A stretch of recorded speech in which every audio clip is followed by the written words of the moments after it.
안녕하세요. 이번 시간부터 FTA 적용 실무와 원산지 사후 검증에 대해서 중점적으로 강의하게 될 권용현 관세사입니다.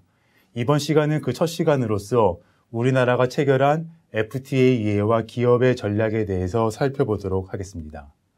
먼저 최근의 관세 행정을 살펴보도록 하겠습니다. 관세 행정은 전통적으로 수입 업무에 초점이 맞춰져 왔죠.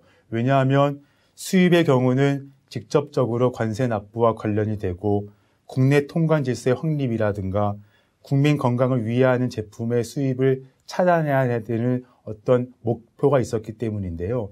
반대로 수출의 경우에는 상대적으로 수입의 경우보다 완화된 규제가 적용되어 왔다고 할 수 있습니다.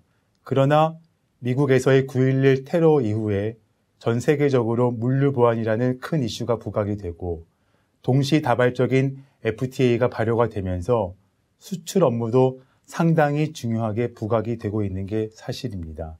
그럼 먼저 수입 업무에 대해서 간략히 살펴보도록 하겠습니다. 기업 심사가 주기적으로 시행되고 있는데요. 2010년 1월부터 일정 규모 이상의 수입 업체를 대상으로 정기 관세 조사 대상을 선정하고 3년에서 5년을 주기로 정기적인 기업 조사를 실시하고 있습니다. 종전에는 수입 업체의 신고 실적과 탈루 위험도 등을 분석해서 비정기적으로 조사를 실시하였었는데 국세청의 세무조사와 같이 주기적인 방법으로 기업의 관세 조사를 함으로써 기업은 관세 조사에 대한 부담을 완화하고 관세 조사에 대해서 예측 가능성을 높이게끔 기업 심사 제도가 변화하고 있습니다. 두 번째는 외국환 거래법 위반 사례에 대한 조사가 증가하고 있다는 건데요. 우리나라는 지난 IMF와 금융위기를 겪으면서 외환 관리의 중요성이 상당히 부각되고 있습니다. 외환 거래법은 사전 절차법으로서 외환 거래를 하기 전에 사전에 외국환 은행에 신고를 해야 되는데요.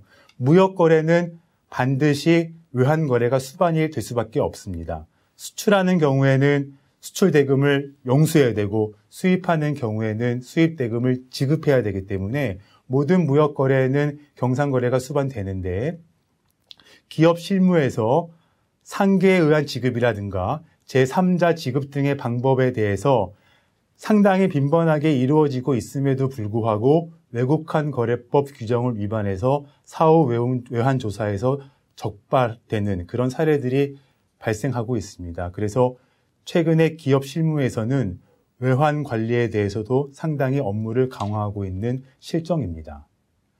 다음은 수출에 관한 것인데요.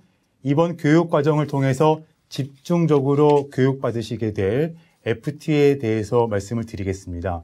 정부의 동시다발적 FTA 추진에 따라서 각 FTA 협정을 적용하는 데 있어서 원산지 규정을 정확하게 적용해야 하는 바 원산지 규정은 복잡하기도 하고 협정별로 다르기 때문에 실제 수출 기업이 원산지 판정을 하는 데 있어서는 정확한 원산지 규정을 적용하는 게 상당히 중요합니다. 그리고 그로 인해서 국내외 세관은 원산지 판정이 정확히 됐는지를 사후 검증하는 또 절차가 있고요. 그래서 수출입 기업에 대해서 원산지 판정이 정확히 되었는지 안 되었는지를 심사하는 이런 사후 검증 업무도 상당히 중요한 업무로 부각이 되고 있습니다. 다음은 AEO인데요. 서두에 말씀드린 것처럼 전 세계적으로 물류 흐름이 AEO라는 제도를 중심으로 재편되고 있습니다. 그래서 국내 기업이 수출할 때 특히 미국에 수출하는 경우가 있겠습니다만은 국내 기업이 수출할 때 불이익을 받지 않게 하기 위해서라도 AEO를 정부가 강력하게 도입해서 현재 시행 중에 있습니다.